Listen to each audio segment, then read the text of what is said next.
mengalami awal starter dihidupkan, itu dia grek gitu. DTC-nya nyala, itu selain itu juga kadang-kadang indikator baterai itu nyala. Nah, kalau kita putar gini dia ada suara kik gitu. Elektrikal jadi rusak, nggak cuma ecu. Jadi kabel massa itu jangan dianggap remeh, Pak. Waduh, harganya mahal. Ternyata perawatannya gampang, ya kan? Ini mobil ini kilometernya udah mau sampai bulan, Pak. Astagfirullahaladzim.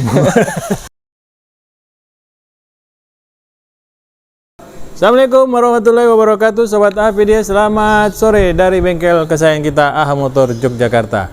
Depan kita sudah banyak berjejer nih. Ada Honda Freed, ada Livina, ada Toyota Kijang bensin ini. Terus ada X-Trail, ada apa lagi? Nissan Latio sedan, ada Serena, ada Avanza. Ada di sana mobil ini ya, apa? Ada Terios. Terus ada juga Calya ya. Nih ada Calya. Nah, ini mobil panjang ini. Double cabin. Baik, Sobat APD, apa yang mau kita bagi bersama Mas Hardy di sore hari ini? Mudah-mudahan bermanfaat untuk kita semua yang memiliki mobil apapun ya, bisa datang ke AHA Motor. Assalamualaikum warahmatullahi wabarakatuh, Mas Hardy. Waalaikumsalam warahmatullahi wabarakatuh, Pak Taufik dan Sobat APD. Gimana kabarnya, Pak? Alhamdulillah. Selamat sore, Pak. Ini udah mau pulang. Udah mau pulang Pak ini. Taufik baru datang. Iya.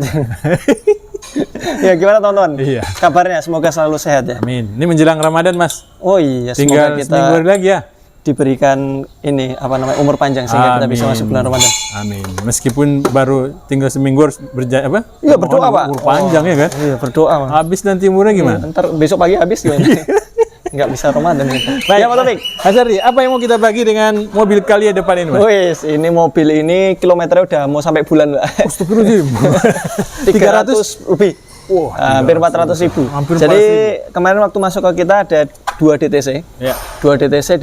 DTC yang pertama itu P0622, itu alternator. Terus yang kedua P0172 itu terlalu boros bahan bakarnya.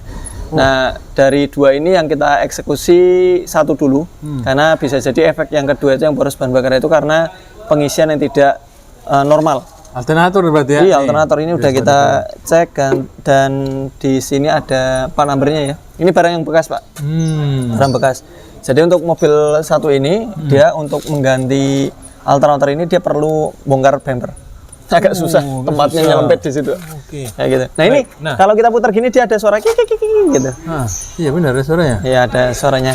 Jadi ini sudah pernah dilakukan reparasi bulan November oleh pemilik 2025. Jadi sekarang Oktober, November, Desember, Januari, Februari. Ya sekitar 3 bulanan nih. 3 bulanan, tapi ini kondisinya kemarin kita cek dia tidak bisa konstan pengisiannya. Jadi kadang 12, kadang 13, harusnya normalkan sekitar 14, ya. 14,3 atau 14,5. Ini di bawah ya? Ini di bawah dari speknya. Sehingga bisa jadi ketika dia digeber itu bisa overcharge. Jadi yang kita cek ini kemungkinan besar adalah AC regulatornya. Tapi karena ini udah pernah direparasi, akhirnya customer milih untuk ganti. Dan kita sarankan ganti 1.900.000-an. Baru original Toyota, kayak gitu. Dan itu harga yang tidak begitu mahal ya untuk dinamo. Kalau bicara kilometernya udah 300.000 lebih, kalau dibagi dengan 2 juta nggak ada apa-apanya, Pak. Benar. Kayak gitu. Akhirnya kemarin kita ganti. Setelah kita ganti, kan tadinya gini, cek engine-nya nyala. Cek engine nyala, keluarnya cek engine nyala, kalau digas nggak kuat. Jadi kadang tarikan berat. Karena memang salah satu penyebab di antara tarikan berat itu adalah pengisian yang tidak normal. Jadi gitu, kalau pengisiannya nggak normal, ya harusnya masuk ke ECU juga jadi nggak stabil kan, Pak. Meskipun di sana ada aki, tapi itu berpengaruh terhadap ECU-nya. Nah, di awal kita udah prediksi, Pak, ini mobil paling nggak ganti 2 item, yaitu alternator dan juga ECU. ECU atau ECM, Electric Control Module. Nah, 2 ini yang harus kita ganti, tapi kita minta ke customer coba ganti satu dulu. Siapa tahu dengan diganti alternatornya, arusnya pengisiannya jadi bagus, sehingga nggak perlu ganti ECU. Tapi ternyata setelah diganti alternatornya, ternyata mengerucut pada ECU. Meskipun kita ada tahapan-tahapannya untuk menentukan 2 ini. Ketika mobil datang, kita cek dulu tuh pengisiannya. Ketika dicek pengisiannya memang ini tidak mengisi dengan baik. Kemudian untuk kasus berbet yang mau digas, itu udah kita cek gram atau bobot dari aliran udara yang masuk ke MAF. Itu udah kita cek. Oksigen sensor kita cek. Kemudian kita udah bersihkan ruang bakarnya. Kemudian busi kita cek. Sampai kita nuker koil dan busi. Untuk mengetahui apakah koil dan busi ini berpengaruh terhadap gas yang delay atau gas yang berat, tarikannya berat. Ternyata nggak ngaruh. Dites berarti ya? Ya, pompa bensin sudah kita cek tekanannya. Itu semua kita sudah rangkum, ada sebenarnya videonya yang kita approval ke customer. Terus di sana sampai di tangki itu, bagian dasar tangkinya itu ada ini ya Pak, kayak endapan. Nah, itu pun juga udah kita kuras, udah kita cek ini sebenarnya. Jeli-jeli itu? Oh iya. Sebenarnya ini udah kita ini. Teman-teman biar tahu ya. Kalau kita follow up ke customer tuh modelnya kayak gini. Wow, ya. Kita lampirkan data pendukung. Nah, ini ada DTC. Itu DTC-nya tuh? Ya, ini saya volumenya saya kurangin ya. Jadi ada DTC P0622 dan juga P0172. Ini udah kita lakukan pengecekan juga tekanan bensin, udah kita cek. Sensor-sensor udah kita lakukan perbaikan. Ini semua kita rangkum, kalau teman-teman servis di sini bakalan dapat video dari saya kayak gini. Meskipun nggak harus nunggu di sini ya? Iya, meskipun nggak harus nunggu di sini, tapi kita selalu melampirkan data-data. Nah, ini data untuk yang apa namanya, yang nggak bisa dihapus, itu adalah alternatornya. Dia karena ini Pak, apa namanya, pengisiannya itu tidak bagus. Nah, ini alternator yang kita cek ganti. Ini kita sebelum ganti ini kita foto dulu. Nah, ini kita kirimkan semua data-datanya ke customer. Kemudian termasuk setelah penggantian, ini sampai kita cek ini ya, scan ulang ya. Ini pengisiannya udah bagus. Tadinya 12, sampai dengan 13, ini dia udah 14. Oh, udah baru, berarti nggak ada masalah ya? Nggak ada masalah. Oke. Nah, kemudian ini kita cek juga. Nah, ini sampai ke fuelnya, filternya. Ini kita cek. Nah, ini dia airnya udah hitam. Ini baru buka selang saja, ini udah bukan air ya, bensinnya udah hitam. Kayak gitu. Kemudian sampai tadi kita coba cek di area tangki, itu udah ada endapan. Nah, itu endapannya teman-teman. Nah, begitu kita kuras, kondisinya kayak gini. Nah, ini sisa-sisanya ya. Nah, ini adalah bagian yang sudah kita air. Ya, air. Ada air, ada kayak karat gitu. Semuanya. Sampai kita tes jalan, sampai kita simpulkan bahwasanya ECU mobil ini bermasalah.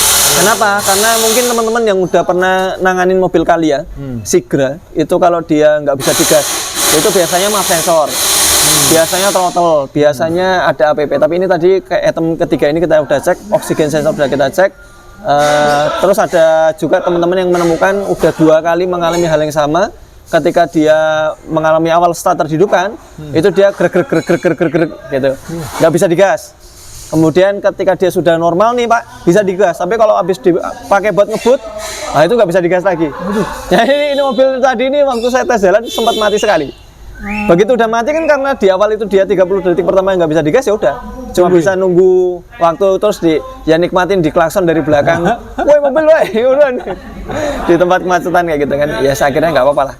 Kita nunggu, begitu dia udah mau hidup langsung kita tepikan mobil, terus kita cek ulang. Ternyata memang yang bermasalah adalah dari ECU-nya, nggak ada DTC teman-teman. Jadi terkecohnya itu adalah nggak ada DTC Pak, karena kan alternator udah kita ganti. Iya. Ya itu memang di awal kan udah kita sebutkan deh sama customer bahwasanya ini item ini ada 2 ini Pak, yaitu diganti alternator dulu. Ternyata setelah diganti ECU-nya tetap dia nggak bisa tertolong. Nah, kenapa ECU-nya bisa rusak? Karena ini Pak, kan ini waktu itu adalah bukan over mas, tapi dia rendah. Jadi karena dia rendah, akhirnya kan arus yang masuk ke ECU pun juga nggak stabil Pak. Oh gitu. Karena dia efeknya jadi nggak stabil, yang kena jadi ECU-nya seperti itu. Nah, ini udah kita ganti ininya, alternatornya, dia masih tetap nggak mau. Jadi penyebab utama ECU-nya rusak itu karena pengisian yang tidak stabil. Jadi nggak hanya harus voltase lebih ya? Iya. Nggak hanya overcharge, ya bisa jadi overcharge-nya itu Pak. Overcharge-nya karena kan regulatornya rusak. Di antara fungsi regulator kan dia menjaga supaya ini arusnya stabil, dia nggak terlalu tinggi pengisiannya, nggak overcharge dan juga nggak kurang kayak gitu. Jadi ketika scan itu DTC-nya nyala, itu selain itu juga kadang-kadang indikator baterai itu nyala. Gitu. Makanya customer langsung perbaiki ini, tapi kemungkinan besar udah terlambat ya di November lalu. Jadi dari November sampai sekarang itu meskipun dia kadang DTC aki ini nggak nyala, tapi mobil ini sering mengalami gas dalam. Artinya digas sudah dalam tapi mobil tidak kunjung jalan, tarikan berat kayak gitu. Dan sering beberapa kali juga mati mendadak karena tadi mati mendadaknya itu bukan karena mendadak mati seketika ya, bukan, tapi karena ngangkat koplingnya, ya tahu, dia dapat beban sementara nggak bisa digas, akhirnya mati. Nah begitu udah mati starter, nunggu 30 detik itu baru mau jalan. Akhirnya daripada pusing di jalan, customer akhirnya bawa ke sini kayak gitu teman-teman. Baik, nah ini sudah diganti keduanya. Ini nunggu ECU Pak. Nunggu ECU. Karena kita nggak punya ECU teman-teman. Jadi buat teman-teman yang punya ECU mungkin bisa kirim ke saya. Ini ECU-nya gimana nih? Mau diganti baru atau second? Kita carikan copotan aja dulu. Copotan. Copotan yang masih bagus ya. Harganya berapa sih Mas? Yang baru? Yang baru mungkin di atas 4 juta mungkin Pak. Ini baru perkiraan sih. Tapi kalau yang copotan tadi udah tanya ke teman-teman yang biasa pakai copotan, antara 2,5 sampai dengan 3 jutaan antara itu. Gitu. Jadi nanti ya kita kembali ke customer ya. Kalau misalnya customer mau pakai yang ori baru ya nggak apa-apa. Tapi beberapa ECU itu kita belum tahu ya. Ini apakah ECU blank harus inject ataukah tidak kayak gitu. Intinya customer approve untuk ganti ECU yang paling cepat aja Mas. Udah nggak mikir biaya deh. Oke, baik. Ini kalau seperti ini Mas, ini nggak bisa diservis? Bisa. Tapi kan nunggu waktu Pak. Oh iya, ya Dan lama. mobil ini kan untuk kegiatan taksi online ya. Oh, usaha. Jadi ya? beliau usaha daripada nanti mungkin nunggu lama-lama, mendingan cepat dicari dengan cara yang lain. Ya, apalagi besok mau puasa mungkin. Apalagi betul kan? Daripada nanti bintang 1 itu. Mendingan bintang 7. Baik, nah kalau kita bicara servis nih Mas, ini kemungkinan untuk sembuh itu ada nggak sih kalau servis? Ya, jadi kemungkinan kalau untuk sembuhnya tetap ada, tapi kan kita mungkin kurang mantap ya Pak ya. Customer ini kan karena beliau ini mobil dari tahun 2013 misalnya ya. Udah lunas berarti nih ya? Mungkin ya, sampai dengan sekarang kan berapa tahun itu udah menempuh jarak 300 hampir 400 ribu. Berarti kan sangat tinggi sekali mobilitas mobil ini kan, daripada nanti ada kenapa-napa di jalan, dan usianya juga udah tinggi juga, mendingan mungkin diganti ECU-nya kayak gitu daripada diservis. Baik. Gitu, nah, kalau pengalaman Mas Ardi dengan masalah-masalah ECU yang diservis ini, kemungkinan dia sembuh dan kemungkinan tidak sembuh itu ada? Ya, yang Mas pernah tangani? Yang pernah kita tangani nggak sembuh tetap ada Pak. Ada juga? Ada juga, misalnya mobil X-Trail ya T31, dia udah dilengkapi dengan IMO, dilengkapi dengan Intelligent Key dan sebagainya. Itu untuk mengkonfigurasinya saja kalau misal dia habis diservis udah agak susah. Kemudian nanti kalau udah diservis itu kemarin itu kasusnya hanya ini Pak, hanya ECU sih tulisannya.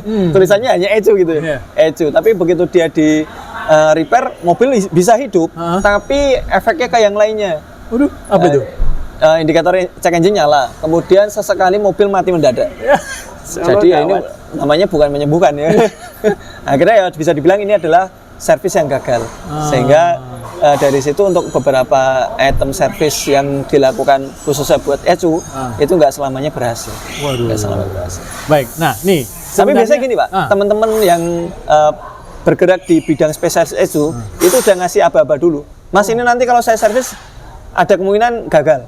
Kayak gitu. Jadi beda kayak ini ya, beda kayak kita servis yang lainnya misalnya, servis rem misalnya. Ini ada kemungkinan sembuhnya Mas. Itu nggak bisa keprediksi, misalnya rem dalam, ya tahu, mekanikal gitu misalnya. Rem dalam itu. Nah ini ada kemungkinan sembuh, ada kemungkinan nggak sembuh. Jadi prediksinya itu lebih cenderung bisa meleset. Tapi kalau ECU ini kadang lebih akurat. Wah ini kalau di servis sembuh Mas. Sembuh. Kayak gitu. Biasanya teman-teman ECU. Kalau saya sih nggak bisa menentukan. Baik Mas Ardi, pengalaman di AHA Motor nih, ketemu dengan ECU yang rusak. Itu rata-rata paling besar apa sih penyebabnya? Penyebabnya itu adalah ground. Oh, ground. Ground itu apa ya? Kabel massa. Kabel massa ya? Iya. Jadi kabel massa itu jangan dianggap remeh Pak. Waduh. Ini teman-teman, ini kan ada kabel massa ya. Ini kan ada yang masuk ke bodi nih. Oh iya. Ini ada yang masuk ke bodi, ada masuk ke ECU. Pokoknya ini kabel massa, ini kan dia rambatannya adalah bodi Pak. Jadi misalnya kayak di sini ada beberapa kabel temuan misalnya. Teman-teman kalau misalnya di area klakson aja sini. Ini dia kan ada satu kabel. Nah, kabel yang lainnya itu adalah atau ground itu kan didapat dari body. Betul. Ya kan ini kayak klakson ini. Ini kan dapatnya dari body. Nah, sementara body itu kan dia kan rambatan groundnya itu kan dari body yang lainnya. Misalnya mobil accident, dare. Oh. Nah, itu kan dia kan pasti kan nyambung. Nah, nyambung lasnya itu bisa jadi sambungannya jadi tidak bagus terhadap groundnya. Sehingga efeknya ground ini dari sini nempelnya hanya di bodi sini. Sementara ECU-nya dia ngambilnya kadang-kadang bukan dari kabel langsung. Kadang-kadang ngambilnya dari bodi juga. Bodi juga. Sehingga kalau misalnya dia pernah ada reparasi las dan sebagainya, itu dia mengakibatkan tahanannya jadi nggak bagus. Jadi nggak full dapat ya? Nggak full, Putus-putus gitu ya? putus-putus. Itu mengakibatkan elektrikal jadi rusak. Nggak cuma ECU. Jadi bisa jadi lampu-lampu juga jadi rusak. Atau mungkin body control module jadi rusak, atau mungkin speedometer jadi rusak, itu gara-gara ground, salah satu penyebabnya. Sehingga kenapa teman-teman itu pada nyari mobil yang bebas laka atau mungkin tidak ada karatan, ya, itu supaya ground ini itu baik, Pak. Jadi kalau misalnya groundnya baik, insya Allah nanti electrical itu akan bertahan lama. Tapi kalau groundnya jelek, misalnya habis turun kopling, itu kan ditransmisikan ada ground. Terus atau mungkin habis pembongkaran item body, nah, itu kan di sana kan ada kabel ground. Itu jangan sampai kabel yang nempel di body jangan sampai kotor. Oh ya, kotor. Misalnya kena dempul, gitu. Atau mungkin lupa nggak kepasang. Nah, itu jangan sampai. Meskipun mobil kadang-kadang masih bisa hidup, tapi dia dengan sambungan yang tidak begitu bagus, itu mengakibatkan ECU-nya jadi rusak. Kayak gitu. Jadi jangan nanggol premnya cuma satu tok, itu modul. Itu yang paling sering terlupakan. Mungkin teman-teman ngelepas, atau mungkin aki. Buat teman-teman yang biasa ngelepas mobil biar akinya nggak ngedrop gitu. Akhirnya dilepas bautnya ini. Kadang-kadang kan cuma dilepas bautnya, terus dilepas gini, terus dipasang lagi. Pemasangan yang dia tidak sempurna itu mengakibatkan kerusakan pada bagian modul-modul, Pak. Nah, itu bahayanya kalau misalnya dia kabel ground itu tidak terpasang dengan baik. Di sisi yang lain, misalnya dia modul masih kuat ya, di sisi yang lain dia kadang elektrikal itu putus dengan sendirinya. Pengisiannya jadi nggak bagus ya, banyak pokoknya. Baik, Mas Adi, kan pernah sering kita lihat juga di sosial media ada pemasangan tambahan ground itu. Oh iya. Gimana itu, Mas Adi? Nggak apa-apa. Jadi tambahan ground itu memang difungsikan adalah supaya untuk memperkuat tadi, Pak. Kalau misalnya lewat body itu kan dia kan kadang lemah groundnya. Oke. Ditambahkan seperti itu tujuannya adalah supaya groundnya menjadi lebih kuat, itu nggak ada masalah, aman. Jadi memang beberapa kan ada yang sampai menambahkan ground ya. Kalau kita lihat, yang penting intinya adalah hati-hati jangan sampai short, itu aja sih. Baik, Sobatpedia, harganya mahal. Ternyata perawatannya gampang, ya kan? Hati-hati dengan ground, itu salah satunya. Betul. Ground kabel-kabel ini, terutama yang warna-warna hitam ini, jangan sampai kotor, jangan sampai kendor, itu yang paling utama. Atau mungkin mobil bekas accident itu harus dicek ulang. Misalnya teman-teman qadarullah ada kecelakaan di jalan, ya meskipun ringan, tapi kan kadang-kadang perbaikannya kan harus ngelepas fender, harus cat. Kemudian dari cat itu nanti jangan sampai ada bagian yang nempel ground yang seperti ini di body ini kan body, Pak. Ini kan body ya. Ini dilala ketabrak. Nah, begitu dia ketabrak, harus dilakukan pelepasan kabel-kabel, harus dilakukan perbaikan pengelasan dan sebagainya. Itu harus dicek ulang. Jadi mungkin teman-teman habis dari body repair nggak ada salahnya masuk ke bengkel langganan untuk dilakukan pengecekan. Jadi jangan sampai habis perbaikan body malah justru muncul masalah baru. Nah, kayak gitu. Terima kasih gitu, Pak. Ada lagi, Pak? Sudah, Mas. Lengkap sudah. Jadi pengalaman di mobil ini bisa diambil hikmahnya ya? Ya, betul. Jadi kalau misalnya teman-teman ada masalah di pengisian, pokoknya di elektrikal itu jangan dianggap remeh, karena bisa jadi nanti efeknya adalah bom waktu. Yaitu modul-modul menjadi rusak dan modul nggak murah. Dilala ini mobilnya kan LCGC ya, jadi agak murah. Tapi kalau teman-teman BMW mahal lagi ya? Mahal lagi. Terima kasih. Semoga video dari kami bermanfaat. Assalamualaikum warahmatullahi wabarakatuh. Waalaikumsalam warahmatullahi wabarakatuh.